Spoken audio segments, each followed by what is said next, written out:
विद्यार्थी मित्रांनो, आपण मागच्या वर्षी पॉलिनॉमियल्सचा अभ्यास केलेला आहे आणि तुम्हाला ते आठवतही असेल. पॉलिनॉमियल्स म्हणजेच काय? बहुपदी. आणि पॉलिनॉमियल्समधले डिग्रीनुसार वेगवेगळे प्रकार असतात, याचाही अभ्यास तुम्ही मागच्या वर्षी केलेला आहे. मग आपण पॉलिनॉमियल्समध्ये ज्याची डिग्री 1 असते त्याला आपण लिनियर पॉलिनॉमियल्स असं म्हणतो. म्हणजेच कोटी 1 असलेल्या बहुपदीला रेषीय बहुपदी असं म्हणतो. आणि ज्याची कोटी 2 आहे म्हणजेच डिग्री 2 आहे त्याला आपण क्वाड्रॅटिक पॉलिनॉमियल असं म्हणतो. म्हणजेच आता आपण या वर्षी याचा उपयोग करून दुसरं चॅप्टर शिकणार आहोत, क्वाड्रॅटिक इक्वेशन्स.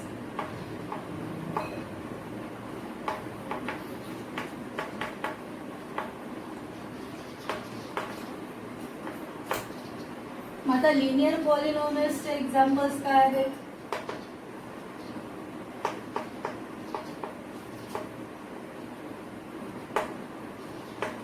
x + 3, 3x + 9 यासारखे जे एक्झाम्पल्स आहेत ज्याच्यामध्ये व्हेरिएबलची डिग्री 1 आहे त्याला आपण लिनियर पॉलिनॉमियल असं म्हणणार.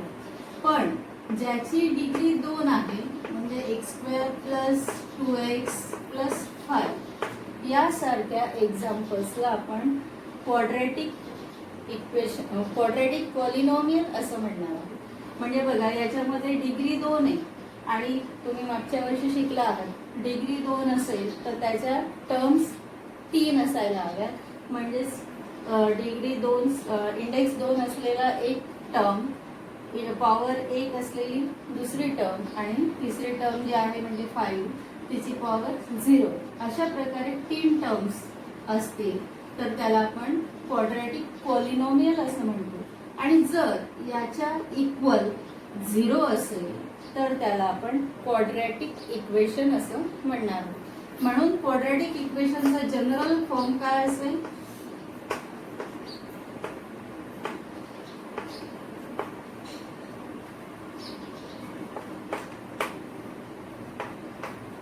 ax² + bx + c is equal to 0. A is the coefficient of x², b is the coefficient of x and c is the constant. म्हणजेच ax² या टर्मचा a हा सहगुणक, bx या टर्मचा सहगुणक b आणि c हा स्थिरांक. कॉन्स्टंट म्हणजेच स्थिरांक, म्हणजे जेथे अंक असतील नुसते त्यालाच कॉन्स्टंट आपण असं म्हणतो. म्हणून for example x² + 2x + 5 is equal to 0. दुसरं एक्झाम्पल आपल्याला अजून असं घेता येईल 3x² + 3x + 9 is equal to 0. x² - 6x + 3 is equal to 0. Like these examples are quadratic equation.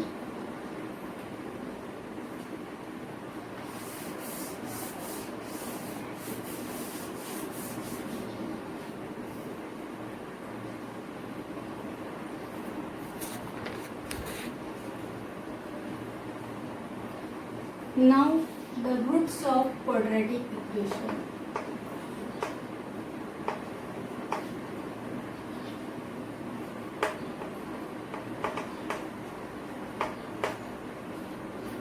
The ax² + bx + c is equal to 0 या इक्वेशनला solve केल्यानंतर त्याचे roots x + a आणि x + b असेल. म्हणजे त्याचे 2 रूट्स येतील ज्याच्यामध्ये 2 फॅक्टर्स पडतील त्याचे x + a और x + b. और x प्लसच्या ऐवजी आपण x - a and x - b असं पण घेऊ शकतो इज इक्वल टू 0. म्हणजे प्लस न घेता आपण इथं व्हॅल्यू आपल्याला a ची मायनस घेता येईल. मग x - a is equal to 0 and x - b is equal to 0 असं जर आपण घेतलं तर म्हणजे दोघी इक्वेशन इज इक्वल टू 0चा अर्थ काय झाला? प्रत्येक ब्रॅकेट बरोबर 0. म्हणून प्रत्येक ब्रॅकेट इज इक्वल टू 0 असं आपण घेतलं. हा मायनस ए इकडे येईल उजव्या साईडला, तिथं 0 प्लस ए म्हणजेच ए होईल. तसंच मायनस बी सुद्धा राईट साईडला येईल, 0 प्लस बी म्हणजेच बी. म्हणून ax square plus bx plus c is equal to 0 या इक्वेशनचे रूट्स जे आहेत ते ए अँड बी आहेत. त्याच्यावरून आपण एक्झाम्पल सॉल्व करणार आहोत. त्यासाठी प्रॅक्टिस सेट 2.1 घेऊया.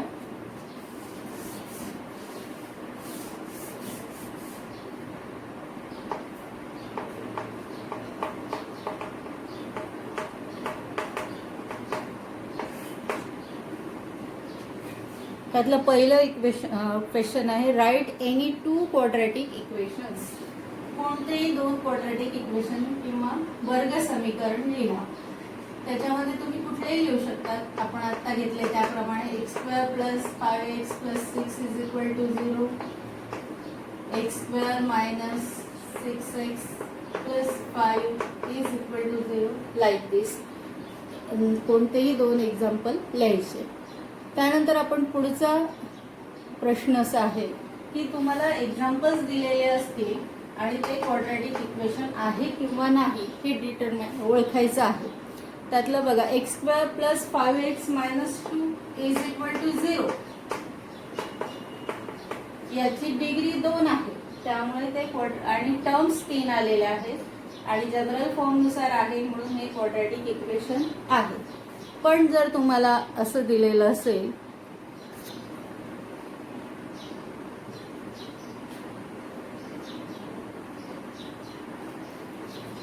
की m cube plus 3m square minus 2 is equal to 0, तर या एक्झाम्पलमध्ये इंडेक्स 3 आहे म्हणजे हा क्वाड्रॅटिक इक्वेशनच्या फॉर्ममध्ये बसत नाही, म्हणून हे क्वाड्रॅटिक इक्वेशन होणार नाही.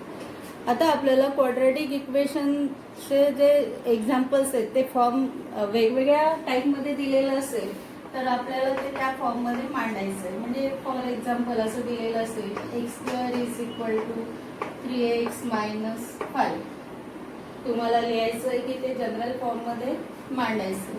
तर मग काय करायचं आहे, हे जे राईट साईडचे जे टर्म्स आहेत त्या लेफ्ट साईडला आणायचे आहेत. एक्स स्क्वेअर हा प्लस 3x इकडे येताना मायनस 3x आणि मायनस 5 इकडे येताना प्लस 5 इज इक्वल टू 0. या पद्धतीने या टर्म्स मांडायच्या आहेत.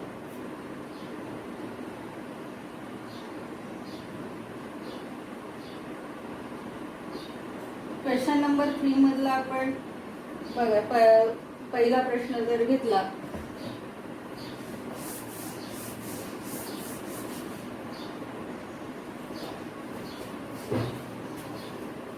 2y is equal to 10 minus y square. हे आपल्याला जनरल फॉर्मच्या स्वरूपात मांडायचं आहे. तर मायनस वाय स्क्वेअर लेफ्ट साईडला आणायचा, प्लस होईल वाय स्क्वेअर. 2y आहेच, तो पॉझिटिव्ह आहे म्हणून प्लस 2y आणि 10 परत लेफ्ट साईडला आणायचा, तो पॉझिटिव्हचा निगेटिव्ह होईल. Y square plus 2y minus 10 is equal to 0. यातलंच फिफ्थ एक्झाम्पल आहे t into 3 plus 6t is equal to minus 5.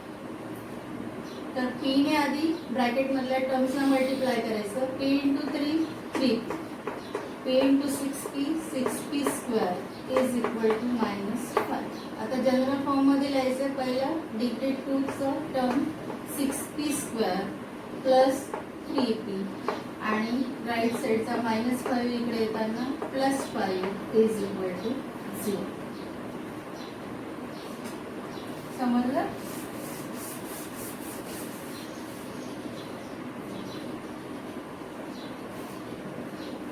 Question number 5.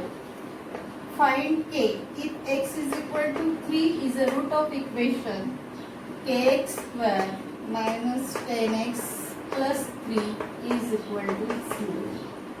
आता या इक्वेशन मध्ये k ची व्हॅल्यू शोधायची. त्यासाठी x is equal to 3 दिलेला आहे म्हणून x ची व्हॅल्यू 3 घालायची. k into 3 square minus 10 into 3 plus 3 is equal to 0. 3 चा स्क्वेअर 9k माइनस 10 3 जा 30 plus 3 is equal to 0. Minus 30 plus 3 म्हणजे minus 27 is equal to 0. Minus 27 right साईडला जाऊन प्लस होईल. 0 प्लस 27 म्हणजे 27. Therefore k is equal to 27 upon 9. 9 3s are 27. Therefore k is equal to 3.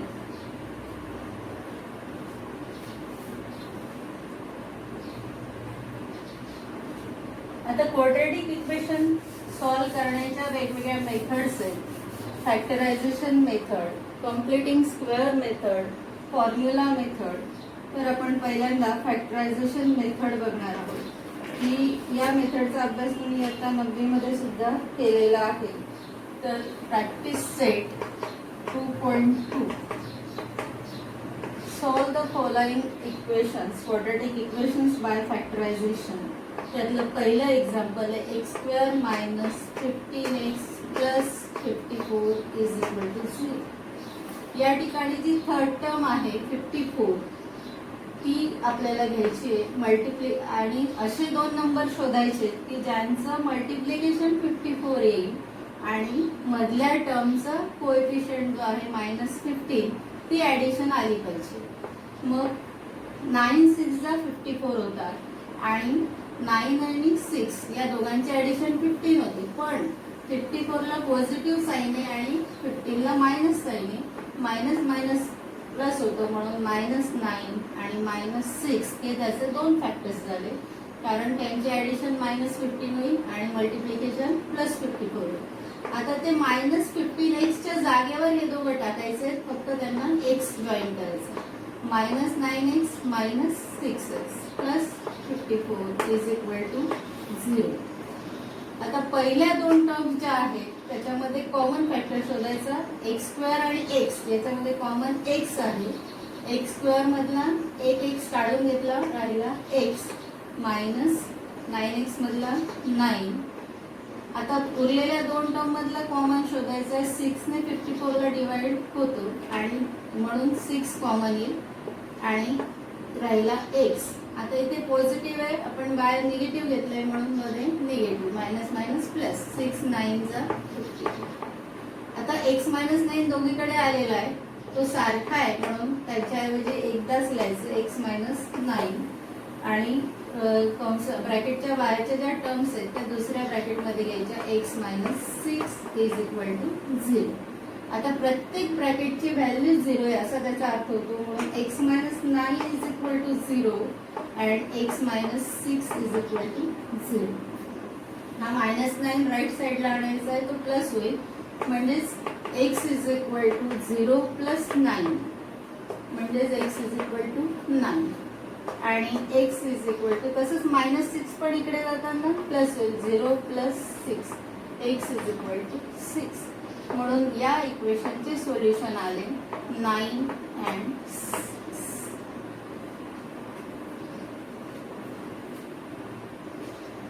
याच पद्धतीने आपल्याला पुढचे पण एक्झाम्पल सॉल्व करायचे आहेत. त्यातलं तिसरं आपण या एक्सरसाइज मधलं बघूया.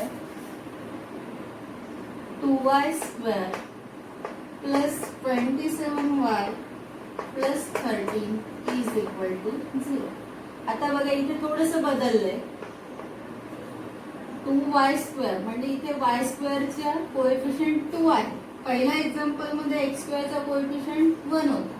आता ज्या वेळेला त्यांचा कोएफिशियंट वेगळा असेल 1 सोडून, त्यावेळेला काय करायचंय, त्या a ची व्हॅल्यू म्हणजे y स्क्वेअरचा कोएफिशियंट आणि लास्ट टर्म यांचं मल्टिप्लिकेशन करायचं. 2 × 13 म्हणजेच किती झाले 26. मग आता आपल्याला 26 मल्टिप्लिकेशन आणि 27 ॲडिशन असे दोन टर्म्स शोधायच्या. 26 मधला 26 म्हणजे 26 प्लस 1 27. 2y square plus 26y plus y plus 13 is equal to 0. या पहिल्या दोन टर्म मध्ये कॉमन आहे 2 आणि y स्क्वेअर आणि y मधला कॉमन y. इथे राहिला फक्त y. इथला y आपण बाहेर घेतलाय. 2 13 जा 26. इथे बघा हेच टर्म्स दिसत आहेत म्हणजे 1 कॉमन आहे. y plus 13 is equal to 0. पुन्हा आपण हे दोन कंस सारखे दिसत आहेत त्यांच्याऐवजी एकच घेणार आणि राहिलेल्या टर्म्स दुसऱ्या कंसामध्ये 2y + 1 = 0. प्रत्येक ब्रॅकेट बरोबर 0. y + 13 = 0. 2y + 1 = 0. इथे +13 राईट साईडला येताना काय होईल? मायनस 0 - 13 -13 अँड 2y + 1 = 0 आहे म्हणजेच 2y = 0 - 1 म्हणजे -1. पण आपल्याला y ची व्हॅल्यू काढायची. इथे 2 मल्टिप्लाय राईट साईडला येताना तो डिवाइड -1/2 म्हणून सोल्युशन ऑफ इक्वेशन काय आलं? -13 अँड -1.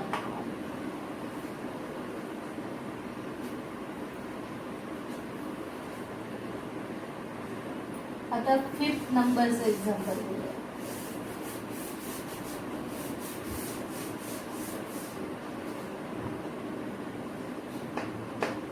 (2x² - 2x + 1/2 = 0). आता याच्यात फक्त लास्ट टर्म जी आहे ती 1/2 आहे म्हणून गोंधळून जायचं नाही. 2x² चा कोएफिशियंट 2 आणि लास्ट टर्म यांची मल्टिप्लिकेशन 1/2. 2 निघून गेला, राहिला 1. म्हणजे आता 1 मल्टिप्लिकेशन आणि -2 ॲडिशन असे दोन टर्म्स आपल्याला शोधायचे. मग काय